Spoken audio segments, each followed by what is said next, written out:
नमस्कार। SNTGS point में आपका स्वागत है। पिछले वीडियो में हम लोगों ने देखा कि जीएनपी, जीडीपी, एनडीपी और एनएनपी में क्या अंतर है, उनकी गणना हम किस प्रकार से करते हैं। हम आज के वीडियो में देखेंगे कि हम राष्ट्रीय आय की गणना किस प्रकार से करते हैं, यानी कि नेशनल इनकम की बात आज हम लोग करने जा रहे हैं। तो नेशनल इनकम, जिसको हम हिंदी में राष्ट्रीय आय करते हैं,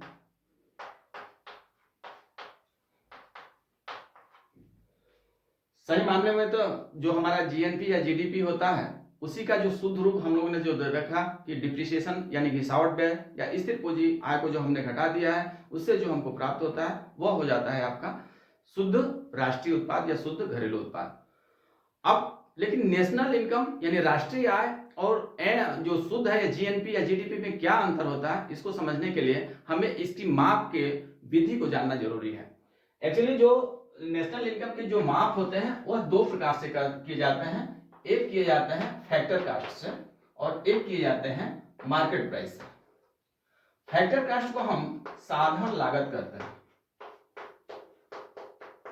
और मार्केट प्राइस को हम बाजार कीमत करते हैं।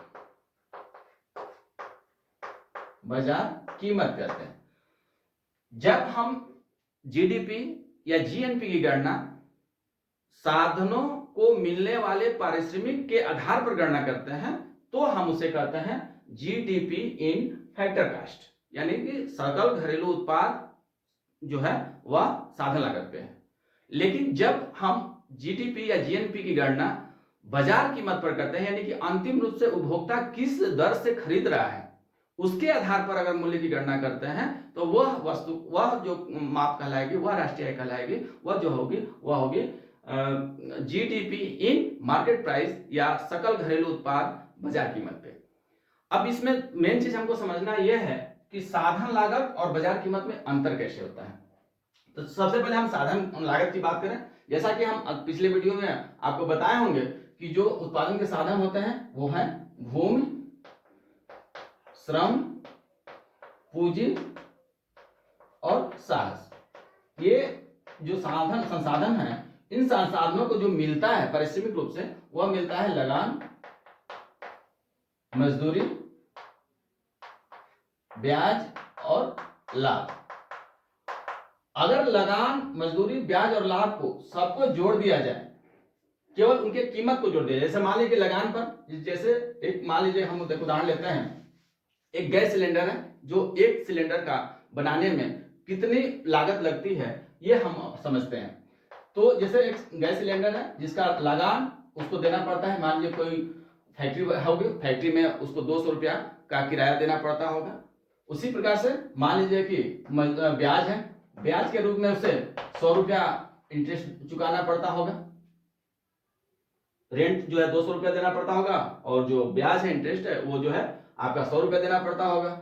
और जैसे मजदूरी है, मान लीजिए मजदूरी, इसके लिए आप उसने 300 रुपये का चुकाया होगा और स्वयं अपना जो खर्च है वह अपना जो लाभ है वह जो है 400 रुपया लिया होगा। तो ये तीनों चारों को मिला दिया जाए तो ये कितना हो जाएगा, चारों संसाधनों को जो लगान जो रुपये में है इसको अगर देता है तो वह कितना हो जाएगा, 1000 रुपया हो जाएगा। तो ये जो लागत लगी इसको हम कहेंगे कारक लागत पे या कारक साधन लागत पे सकल राष्ट्रीय उत्पाद या सकल घरेलू उत्पाद। राष्ट्रीय और घरेलू में आपको अंतर समझ में आएगा। फिलहाल यहाँ पे एक हम घरेलू की बात करें तो ये सबको जोड़ दिया जाए तो ये हमें फैक्टर कास्ट यानी साधन लागत पर मिल गया। लेकिन आप जानते हैं कि कोई भी चीज जब उत्पादन होता है और उपभोक्ता तक आता है तो विभिन्न चरणों से होकर आता है। उसमें एक चरण ये होता है कि जैसे ही उत्पादन होता है उसी समय सरकार के द्वारा एक उत्पाद शुल्क ले लिया जाता है। उत्पाद शुल्क, मान लीजिए कि 10% उत्पाद शुल्क है तो 1000 का कितना हो गया, 100 रुपया। 100 रुपया उत्पाद शुल्क हो गया। फिर वह आया बेचने के लिए दुकानदार के पास या व्यापार करने वाले के पास, वह जो है वहां पर बिक्री कर लगा दिया जाता है या व्यापार कर लगा दिया जाता है, जिसको आज के डेट में हम जीएसटी के रूप में देख रहे हैं। जीएसटी मान लीजिए कि लगा दिया गया 10%, यानी कि 100 रुपया ये भी लगा दिया गया। अब जो अंतिम रूप से उपभोक्ता के पास आएगा वो कितना आ जाएगा, 1200 रुपया, यानी कि मार्केट प्राइस इसका क्या हो गया 1200 रुपया।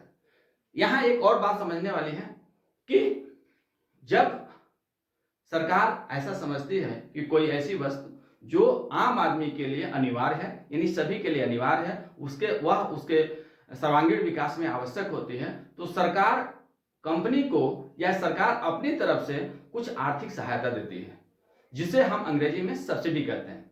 सब्सिडी क्या होता है? सरकार द्वारा आवश्यक वस्तुओं पर दी जाने वाली आर्थिक सहायता को हम क्या कहते हैं? सब्सिडी या सहायिका कहते हैं, ये चीजें।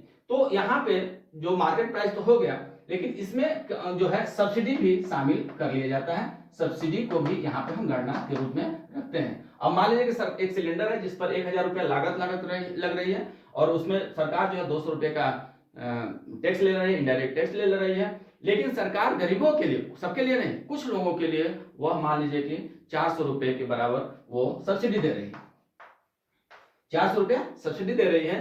तो इस प्रकार से अब इसकी गणना हमको किस प्रकार से करना होगा, क्योंकि इसमें गणना करने के लिए हमें एक फॉर्मूला या उसको समझने के लिए सब्सिडी अर्थात सरकार को इनडायरेक्ट टैक्स ने हमने दे दिया, और सरकार ने उस पैसे को 400 रुपया जो हुआ वह क्या किया, वह जो उत्पादन के जो इंटरप्रेन्योर है, साहसी है या जो उत्पादक है, उसको 400 रुपया सरकार अपनी तरफ से देती है। देना तो उसको पड़ेगा ही, 1000 तो न्यूनतम भुगतान करना पड़ेगा, भले उसमें इनडायरेक्ट टैक्स नहीं होगा। सरकार उसमें 400 रुपया 1600 रुपया में कहेगी कि भैया आप ऐसा करिए, टैक्स आपका माफ है और 400 रुपया आपको हम बाद में देंगे या आपको आर्थिक सहायता के रूप में हम दे देंगे।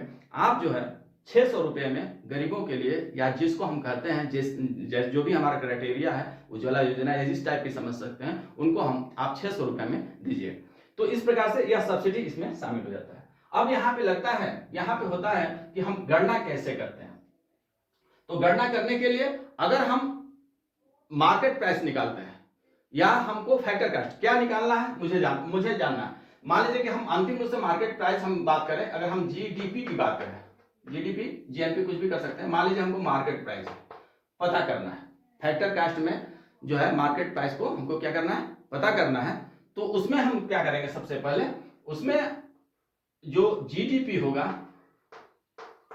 किस पे, फैक्टर कास्ट, यानी कि ये वाला 1000 रुपया, इसको हम तो रखेंगे ही रखेंगे। इसमें जो सरकार के द्वारा जो कर दिया जा रहा है, जनता के द्वारा जो सरकार को कर दिया जा रहा है, उसको कहते हैं इनडायरेक्ट टैक्स। हम आईटी लिख दे रहे हैं शॉर्टकट में, आईटी इनडायरेक्ट टैक्स, ठीक है।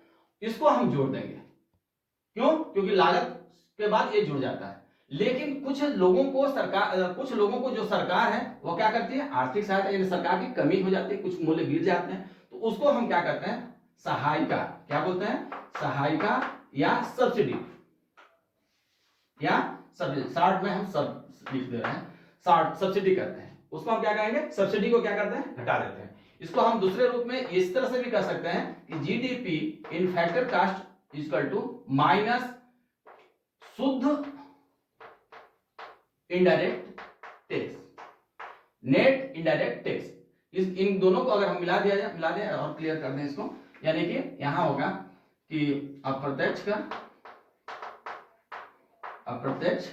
कर, ऋण सहायिका,